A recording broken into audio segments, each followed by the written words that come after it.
FTIचं आंदोलन काही संपताना दिसत नाहीये। उलट या आंदोलनानं उग्र स्वरूप धारण केलंय। आता FTIच्या 3 विद्यार्थ्यांनी उपोषणाचं हत्यार उपसलंय।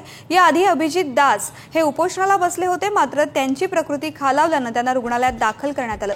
गजेंद्र चौहान यांना संचालक पदावरून हटवण्याची मागणी विद्यार्थ्यांनी केली आहे। तेव्हापासून म्हणजे सुमारे 3 महिन्यांहून अधिक काळ हे आंदोलन सुरू आहे।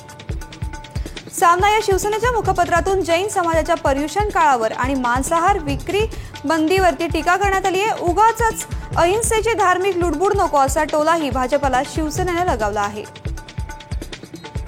मुंबईत मटण विक्री बंदी होणारच आहे यावर आशिष शेलार ठाम आहेत। दरवर्षी ही बंदी घालण्यात येते, त्यामुळे ही बंदी होणारच असं त्यांनी म्हटलंय। तर शिवसेनेनं बंदीला विरोध दर्शवलाय, त्यामुळे आता प्रकरणावरून शिवसेना आणि भाजपमध्ये झुंपण्याची चिन्ह आहेत।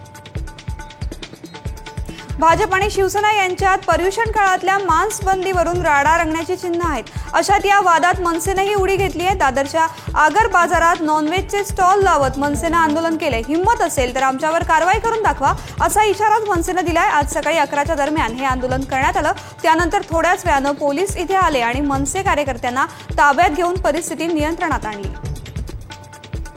काश्मीरमध्ये गोमांस विक्रीवर पूर्णपणे बंदी घालण्याचा ऐतिहासिक निर्णय जम्मू काश्मीर उच्च न्यायालयानं दिलाय। न्यायालयाच्या खंडपीठानं पोलीस महासंचालकांना आदेश देत या निर्णयाची अंमलबजावणी काश्मीरमधील सर्व जिल्ह्यात करण्यास सांगितले। शिवाय या आदेशाचं उल्लंघन करणाऱ्यांवर कडक कारवाई करण्याचे आदेशही देण्यात आले। 2014 मध्ये गोमांस विक्रीवर बंदी घालण्याची मागणी करणारी याचिका वकील परिमोक्ष सेठ यांनी दाखल केली होती। डाव्या विचारसरणीचे विचारवंत KS भगवान यांना जीवे मारण्याची धमकीचं पत्र आलंय। काल KS भगवान यांच्या घरी एका अज्ञात इसमानं हे धमकीचं पत्र दिलंय। तिघांना संपवण्यात आलंय। पुढचा नंबर तुमचा आहे, तुमचे दिवस भरले असून वेळ संपत आली आहे असं या पत्राच्या मजकुरात लिहिण्यात आल्याची माहिती भगवान यांनी दिली आहे। या पत्राची माहिती पोलिसांना देण्यात आली असून आता पोलीस या विरोधात कोणती पावलं उचलतायत याकडे साऱ्यांचं लक्ष लागलंय।